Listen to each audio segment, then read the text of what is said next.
Welcome back everyone to a very special video on the Super Smash Bros. Brawl channel. Exactly 1 year ago today, this channel was created. I've come a long way since then and really appreciate all the support that's been given to this channel. Today's video is going to be the start of a special trilogy of videos that will conclude on Friday. Today we're ranking the low tier in Super Smash Bros. Brawl. Tomorrow will be the mid tier, and Friday will be the top tier. I've divided up these tiers into 12 characters each, since there is 36 characters on this game. Definitely the most important component in Super Smash Bros. Brawl is the characters, and one of the great things about this game is the uniqueness of each one of these characters. Each character has different strengths and weaknesses, and no character can be played with the same way. And just so you can see the difference in my tier list and the official tier list for Super Smash Bros. Brawl, I will have the official tier list ranking in the top right corner and my ranking in the top left corner. Now let's get right into the rankings.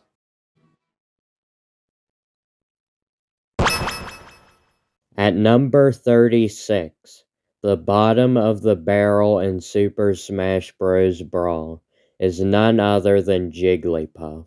Those of you who have watched my videos for a while now probably know of my dismay for this character. But before we get into all the negatives of this character, let's talk about the positives. Or should I say positive, because there's really only one good thing about this character. They are floaty. Yeah, that's it. Jigglypuff's only redeemable strength is that she can float in the air better than most characters on this game. Let's just say that's not gonna get you very far. This helps her in her recovery, but if she runs out of float, she's not getting back on the stage because she doesn't have anything else to get her back on the stage. The major flaw of this character is that she's small and has no weapons. Let's think of every other small character in the game, shall we? Kirby has his sword and hammer, Toon Link has a variety of weapons, a sword, bow and arrow, and bombs. Ice Climbers have their hammers, and even Olimar has his Pikmin. Playing with Jigglypuff is like playing with Olimar without using Pikmin. It's a losing effort right from the start. Jigglypuff is also the weakest character on the game.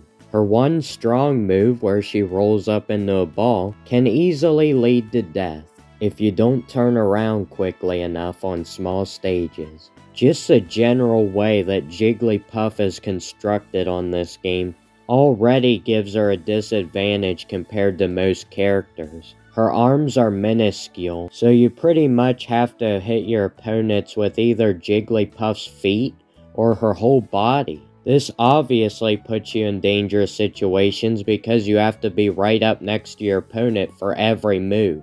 And did I forget to mention, Jigglypuff has no projectiles. She also has two moves that are completely useless. When Jigglypuff does her little song, it doesn't even put the opponents to sleep long enough for you to hit them afterward. And Jigglypuff's rest, without a doubt in my mind, is the worst move on the game. This move has to have the smallest hitbox. Even though it can do up to 30 damage, it's not even worth using, because if you missed, Jigglypuff is still sleeping and the opponent can easily hit you with their strongest move. So to sum up Jigglypuff, she is basically a small, slow, weak character with minute hitboxes and laggy moves. That is the exact recipe to fail at this game. Now moving on to the 35th best character in this game. The character who the official tier list considers to be the worst character, Ganondorf. Unlike the official tier list, I have Ganondorf one spot ahead of Jigglypuff. Because if you land a few lucky punches or one Warlock punch with Ganondorf, you're already doing better than Jigglypuff. Ganondorf is extremely slow but immensely strong. Unfortunately, his strength does not overcome his slowness. Not only does Ganondorf's running look like an elephant jogging on his hind feet, but his moves aren't quick either. However, Ganondorf is still better in this game than most give him credit for. His forward air and back air are strong and easy to land. His Warlock Punch is one of the most criticized moves in Super Smash Bros. History, but in this game it was given armor so it is less punishable and is not a bad mix-up for an edgeguard. But Ganondorf is 35 on this list for a reason. One of the main reasons why Ganondorf can't get any higher up in the rankings is because he has no weapons or projectiles, which greatly reduces his range. He is one of the biggest characters in the game, which helps his range not be completely abysmal, but with how laggy his moves are on the ground, his range is less helpful. I mentioned earlier that his forward air and back air are good, but Ganondorf's jump is so bad because of how heavy he is that he can't even reach the opponent if they're decently high in the air, which limits his ability to punish his opponent and greatly hinders his chance to successfully ledge guard his adversary. Honestly, Ganondorf would be a reliable character in Super Smash Bros. Brawl if it weren't for his very obvious weaknesses that most other characters in this game can exploit.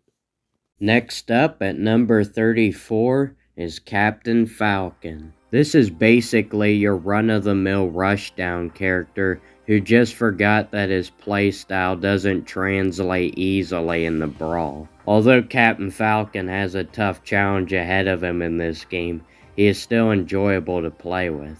The main strengths of this character: he is quick, agile, and a very explosive character. He has good combo moves, especially his side special, which leads perfectly into his forward air knee smash.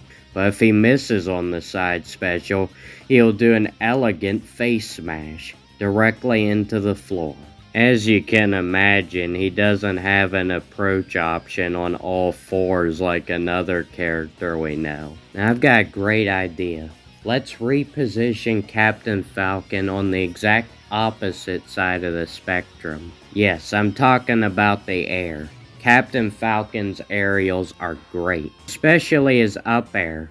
I would advise you to hear me out right now. Captain Falcon's ground moves are abysmal at best, which leads to him having to kill in the air, which unfortunately is the case of good character, wrong game. As Super Smash Bros. Brawl is unfriendly to aerial fighters, mainly due to the air mobility buff in this game, which I honestly don't think is that bad of a thing in this game, sorry Melee players. Captain Falcon just seemingly refuses to change up his playstyle in this game.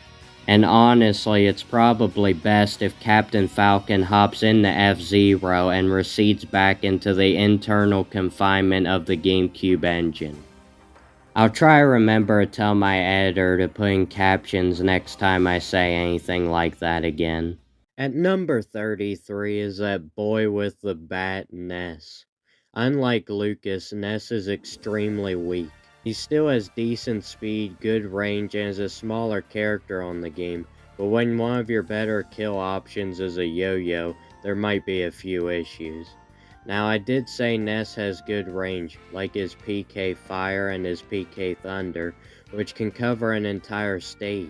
Problem is, none of these moves kill. All of his kill moves have bad range.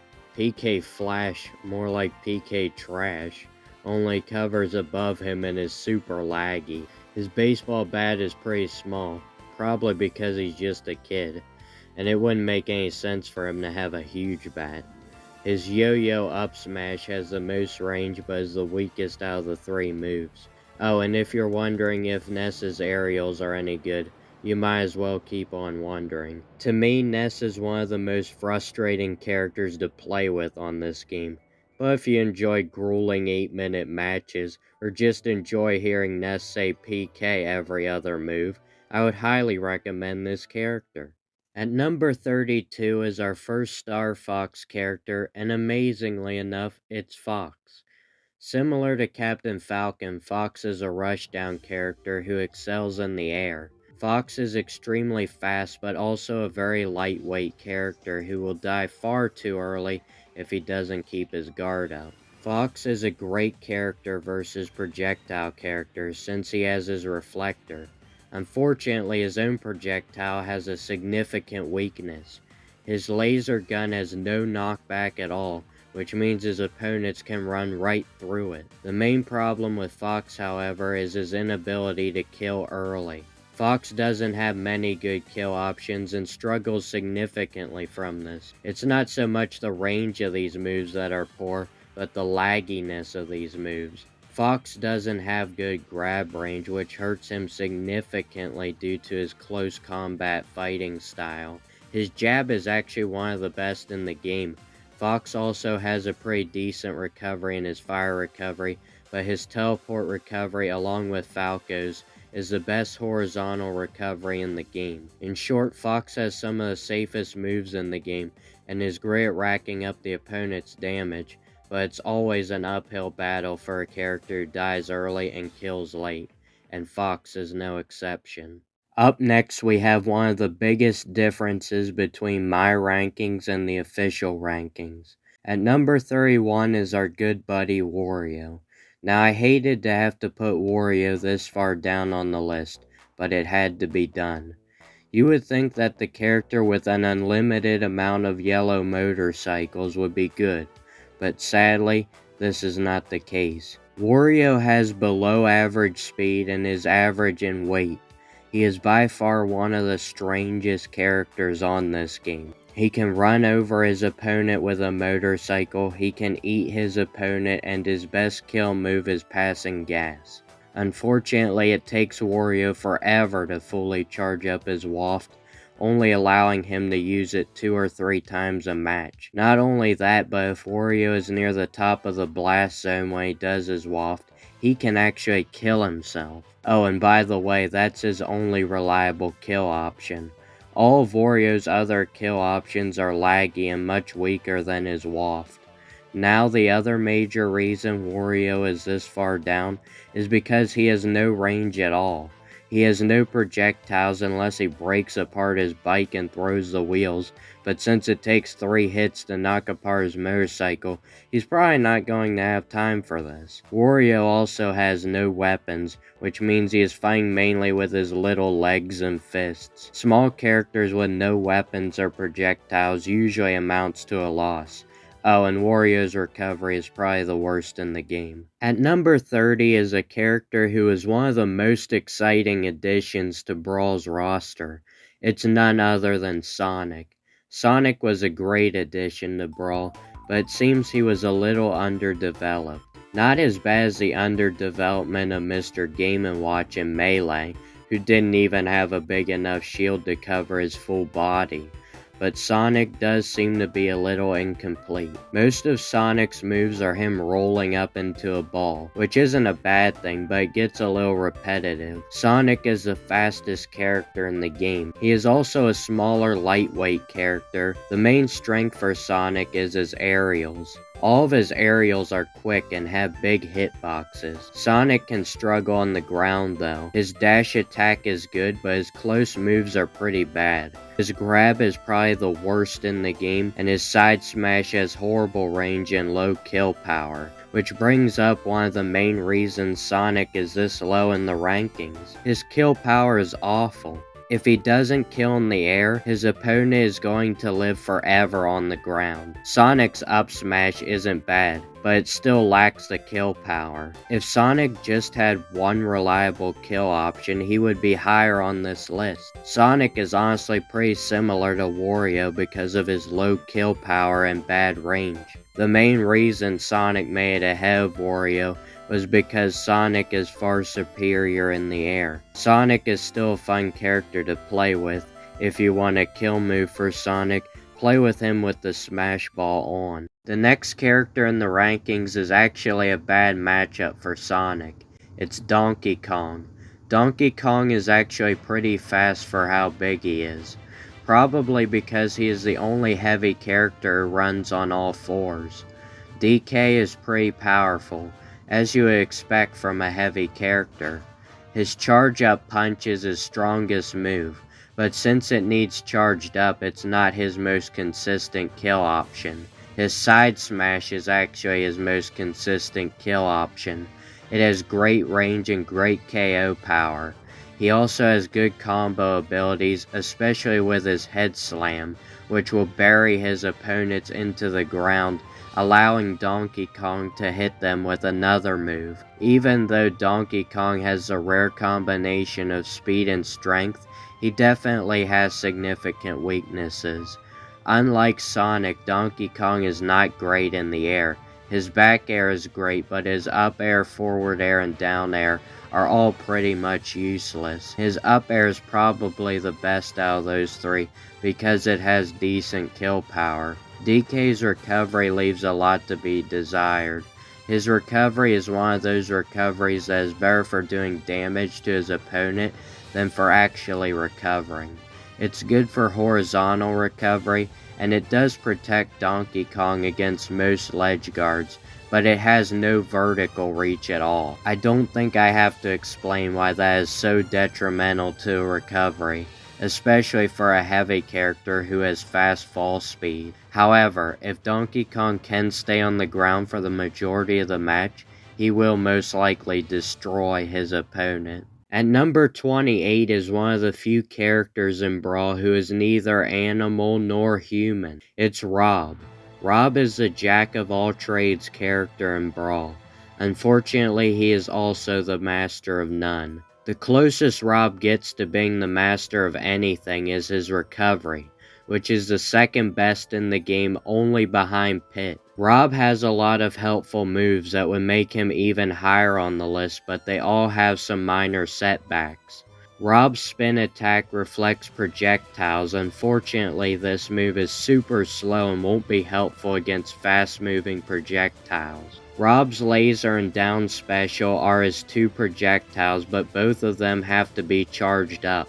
His laser can't be spammed. He must wait a few seconds after firing his laser until he can shoot another one. Another reason Rob is lower on the list is because his aerials are not great. His aerials are either consistent and weak, or inconsistent but strong.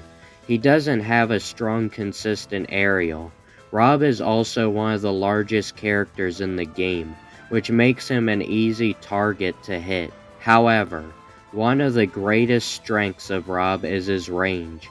Rob has great range with his big arms and his laser. Rob also has great range on his grab. Not to mention Rob's down throw after his grab is hilarious. He basically flips his opponent upside down and buries their face into the floor. Rob is one of the more unique characters in the game, but his rather significant handicaps don't allow him to climb any higher in the rankings. At number 27 is probably one of the most forgettable characters in Brawl, Yoshi. Even though Yoshi is one of the original 12 Smash characters, I think it's pretty easy to forget about him in this game, because he is a side character from the franchise that has the most characters in Brawl. Similar to Sonic, Yoshi tends to repeat the same moves in multiple different ways. I think this guy best explains it. He throws an egg. His B, he eats someone and makes them into an egg. His dodge is an egg. His block is an egg. It's all centered around eggs, which they could have made work, but it just kind of sucks. That's definitely true.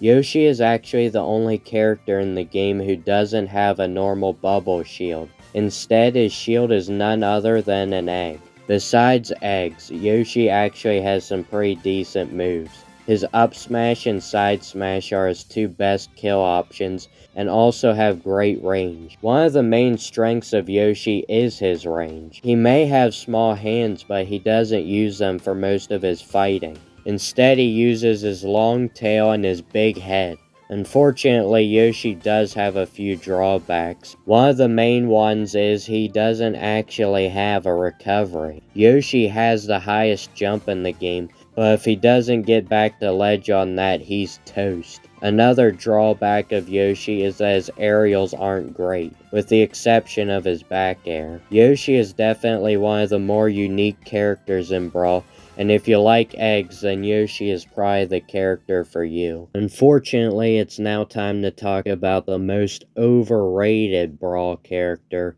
Falco. This is what you get when you're slower than Fox and weaker than Wolf. I'm not trying to throw Falco under the bus here. I actually really like Falco. Watch my top 5 coolest characters video if you don't believe me.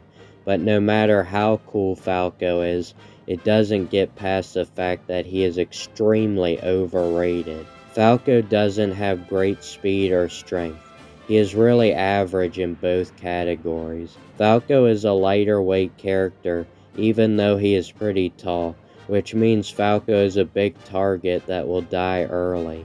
Falco also has a lack of range. Most of his moves have little range and the ones that do are slow. Even Falco's jab, which is really fast and good for racking up the opponent's damage, has poor range. On the plus side, Falco is good at racking up the opponent's damage, but a severe lack of consistent kill options doesn't do him any favors. The main strength for Falco is his aerials, his best being his forward air. Falco's recovery is also good. His teleport back on the stage is his safest and best option, but his fire recovery is useful if he needs a little extra vertical distance. Falco's reflector is great against projectiles, but his own projectile is not great. Falco's laser is pretty slow and easy to avoid. Honestly, Falco would be a lot higher in the rankings if it weren't for his poor range and inconsistent kill options. Now it's time to talk about the last member of the low tier, which could be separated into 3 characters, but since they are all together, they will be ranked together.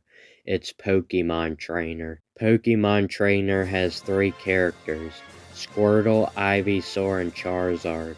Squirtle is a small but quick character, Charizard's slower but stronger character, and Ivysaur is the well-balanced version of both. If they could put Charizard's strength and moveset into Squirtle's body and keep Squirtle's speed, you would have one of the better characters in the game. Unfortunately, that's not the case. There is one major flaw with Pokémon Trainer. The flaw is you have to be good with all 3 Pokémon. The other tandem characters that fight together in this game, Zelda and Sheik, don't suffer from this because you can play with one of them the whole match and never switch. With Pokémon Trainer, as soon as you lose a stock, the character automatically changes. If you want to change back to the character you're with, you will have to cycle through the Pokemon and risk receiving a lot of damage. The opponent's not gonna just sit there and let you change Pokemon. This makes it a real headache to play with Pokemon Trainer. Pokemon Trainer barely missed out on mid-tier for that reason. All 3 characters are well balanced and compensate each other, but who is going to want to take the time to learn 3 characters when you can just be really good at one character?